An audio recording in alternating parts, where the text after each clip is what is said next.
देशाचं सुप्रीम कोर्टाच्या न्यायाधीश पदावर विराजमान झाल्यानंतर त्या ठिकाणी अनेक गोष्टींना सामोरे जावं लागलं। म्हणजे सरन्यायाधीश महाराष्ट्रामध्ये आल्यानंतर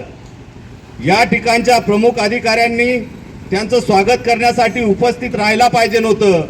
परंतु त्या ठिकाणी या अधिकाऱ्यांना आणि त्या ठिकाणी असणाऱ्या सरकारला याचं महत्त्व वाटलं नाही आणि ही खंत माननीय सुप्रीम कोर्टाने सुद्धा त्या ठिकाणी बोलून दाखवली की सुप्रीम कोर्टाचा न्यायाधीश हे काय कोणत्या आरक्षणामुळे होत नाही,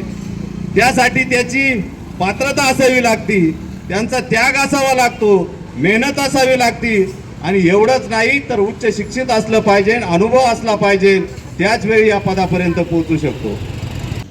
या महामानव डॉक्टर बाबासाहेब आंबेडकर म्हणाले होते,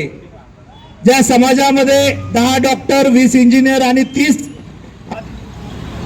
वकील असतील त्या समाजाकडे कोणाची वाकड्या नजरेने पाहण्याची हिंमत होणार नाही। डॉक्टर बाबासाहेब आंबेडकरांच्या प्रेरणेने माऱ्याच्या आणि मोक्याच्या जागा पटकावण्याचं बाबासाहेबांनी सांगितलं असताना या आंबेडकरी समूहामधून डॉक्टर वकील इंजिनियर ऑफिसर एवढेच नाही तर चीफ जस्टिस सारखे लोक जेव्हा पुढे आले तेव्हा या देशामध्ये महामानव डॉक्टर बाबासाहेब आंबेडकरांना विरोध करणारी जी मंडळी आहे त्यांचे वारसदार त्यांच्या पिलावही आज भारत देशामध्ये वरती डोकं काढत आहे। अशा परिस्थितीमध्ये आपल्या सुप्रीम कोर्टाचे सर्वोच्च न्यायालयाचे मुख्य न्यायाधीश भूषण गवई साहेब यांच्या दिशेने जो राकेश किशोर याने जो बूट भिरकावलेला आहे, हा बूट अन्यवर भूषण गवई साहेबांवर नाही तर या देशाच्या संविधानावर केलेला हा पूर्वनियोजित हल्ला आहे। त्याचबरोबर मला तुम्हाला सांगायचं आहे की हा चीफ जस्टिस